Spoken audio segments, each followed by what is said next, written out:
Hello बच्चों, चलिए प्रश्न पढ़ते हैं। तो प्रश्न में दिया गया है, रेगिस्तान नामक जीवाणु से न्यूमोनिया होता है। तो इस प्रश्न की मुख्य अवधारणा के बारे में हम जान लेते हैं। तो यहाँ लिखेंगे मुख्य अवधारणा। मुख्य अवधारणा है इस प्रश्न की हमारे पास न्यूमोनिया रोग। तो लिखते हैं न्यूमोनिया रोग से संबंधित यह प्रश्न है। यदि बात करें न्यूमोनिया रोग की, तो यह एक जीवाणु जनित रोग है। तो लिखते हैं जीवाणु जनित रोग है ये ऐसे रोग होते हैं जो कि जीवाणुओं द्वारा उत्पन्न किए जाते हैं। और इसका जो हम कह सकते हैं जीवाणु उत्तरदायी है इसके संक्रमण के लिए, उसका नाम है हमारे पास स्ट्रेप्टोकोकस न्यूमोनी। स्ट्रेप्टोकोकस न्यूमोनी नामक ये जो जीवाणु है, यह करता है फेफड़ों में संक्रमण और न्यूमोनिया रोग उत्पन्न करता है। तो हम कह सकते हैं न्यूमोनिया रोग जो है यह फेफड़ों का फेफड़ों का संक्रमण होता है।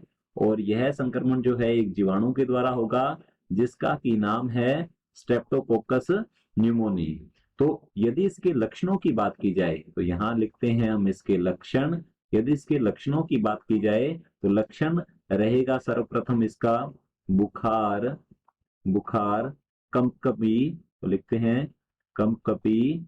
इसके अलावा देखा जाए तो हम लिख सकते हैं फेफड़ों में फेफड़ों में द्रव का भर जाना।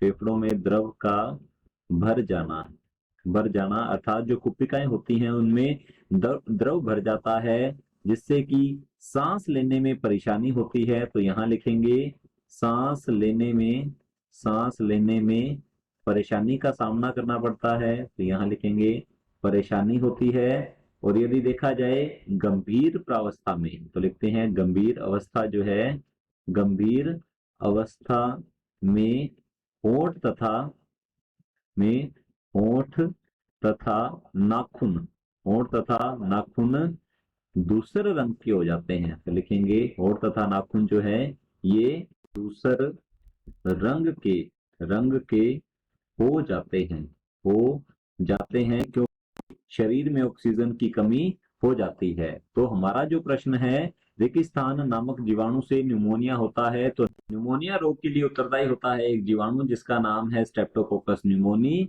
तो हमारा जो प्रश्न है, रेगिस्तान नामक जीवाणु से न्यूमोनिया होता है, तो रेगिस्तान में हमारा उत्तर आएगा स्ट्रेप्टोकोकस स्ट्रेप्टोकोकस न्यूमोनी।